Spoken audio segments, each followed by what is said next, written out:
அஸ்ஸலாமு அலைக்கும். இன்னைக்கு நான் என்ன செய்ய போகிறேன் அப்படின்னு பார்த்தீங்கன்னா, மரவள்ளிக்கிழங்கு சப்பாத்தி தாங்க செய்ய போகிறேன். நம்ம சப்பாத்தி, கோதுமை சப்பாத்தி எல்லாம் சாப்பிட்ருப்போம். நான் இன்னைக்கு கொஞ்சம் வித்தியாசமாக மரவள்ளி சப்பாத்தி செய்யலாம்னு சொல்லிட்டு நான் இப்போ செய்ய போகிறேன். இப்போ அதுக்கு தேவையான பொருட்கள் பார்த்துடலாம். நான் ஒரு துண்டு, கொஞ்சம் பெரிய துண்டாட்டு மரவள்ளிக்கிழங்கு எடுத்து வேக வச்சுருக்கேன். வேக வச்சுட்டு நல்லா மசிச்சு வச்சுருக்கேன். நான் நீங்கள் அப்படியே வேக வைக்கணும், இல்லை துருவி கூட வேக வச்சு இந்த மாதிரி மசிச்சு வச்சுக்கோங்க. நல்லா கட்டி இல்லாமல் நல்லா மசிச்சுக்கணும். இந்த பாருங்கள், இந்த மாதிரி நல்லா மசிச்சு வச்சுருக்கேன். நான் இப்போ இதில்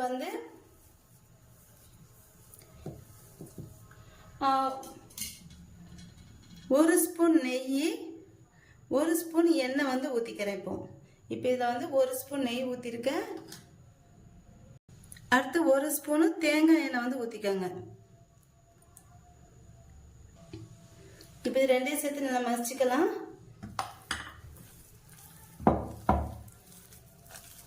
இப்போ இதில் ஒரு 4 ஸ்பூன் நான் அரிசி மாவு சேர்க்க போகிறேன். அதுக்கு முன்னால் கொஞ்சம் தேவையான அளவு உப்பு, அப்புறம் பெருங்காயத்தூள் ஒரு சிட்டியை சேர்த்துக்க போகிறேன்.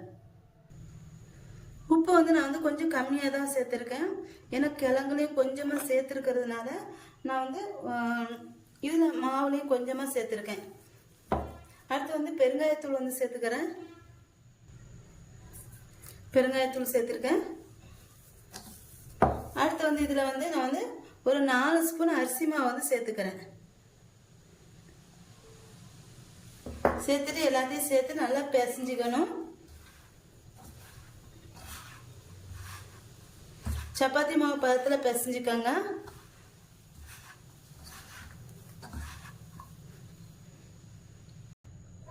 பாருங்க, நான் இப்போ சப்பாத்தி மாவு பதத்தில் பிசைஞ்சிட்டேன். இப்போ அடுத்து இதை தட்டிக்கலாம். இப்போ இந்த மாதிரி கண்ணாடி பேப்பர் எடுத்துக்கோங்க. பிளாஸ்டிக் கவர் எடுத்துக்கோங்க. அதை இந்த மாதிரி எடுத்து வச்சுக்கோங்க. ஒரு பக்கம் இந்த பக்கம் இருக்கட்டும், ஒரு பக்கம் இப்படி இருக்கட்டும். இப்போ இதில் நான் இந்த மாவு பிசைஞ்சு வச்சுருக்கேன் பார்த்தீங்களா, அதை எடுத்து நல்லா உருண்டை பிடிச்சிட்டு இதில் கொஞ்சம் எண்ணெய் தடவிக்கணும்.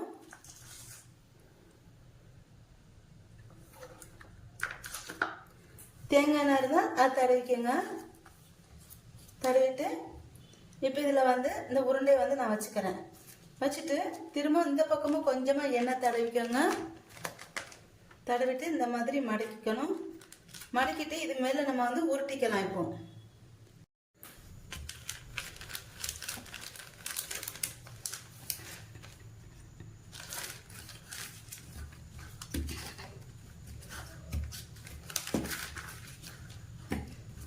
இந்த மாதிரி தேய்ச்சிக்கோங்க. இது தேய்ச்சிட்டு பாருங்க, இது ஈஸியாக வந்துடும். இந்த மாதிரி எடுத்துக்கணும். எடுத்துட்டு இப்போ இது தோசைக்கல் இந்த மாதிரி எல்லாத்தையும் உருட்டி வச்சுட்டு இப்போ நான் இது தோசைக்கல்லை போட்டு எடுத்துறேன்.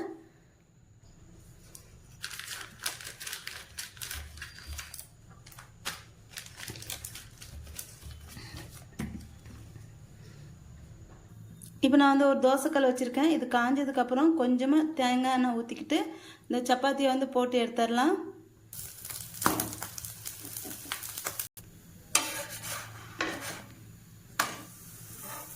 இந்த சப்பாத்தி எல்லாத்துக்குமே கொடுக்கலாம். ரொம்ப ஹெல்த்தியும் கூட. பெரியவங்க, சின்னவங்க, பசங்க எல்லாருக்குமே அடிக்கடி செஞ்சு கொடுங்க. ரொம்ப சூப்பராக இருக்கும். சப்பாத்தி நல்லா வெந்துருச்சு. இப்போ எடுத்துடலாம். இதை சப்பாத்தி சூப்பராக இருக்குங்க. இந்த சப்பாத்திக்கு ஒரு கார சட்னி வச்சு சாப்பிட்டா சூப்பராக இருக்கும். கண்டிப்பாக நீங்களும் ட்ரை பண்ணி பாருங்கள். என்னோட இந்த வீடியோ உங்களுக்கு பிடிச்சிருந்தா லைக் அண்ட் கமெண்ட் ஷேர் பண்ணிக்கோங்க. என்னோட சேனலை மறக்காமல் சப்ஸ்கிரைப் பண்ணிக்கோங்க. சப்பாத்தி எவ்வளோ சாஃப்டாக இருக்குது பாருங்கள். ரொம்ப நல்லாயிருக்கும். எல்லாருமே விரும்பி சாப்பிடுவாங்க. கண்டிப்பாக நீங்களும் உங்கள் வீட்டில் உள்ளவங்களும் செஞ்சு கொடுத்துட்டு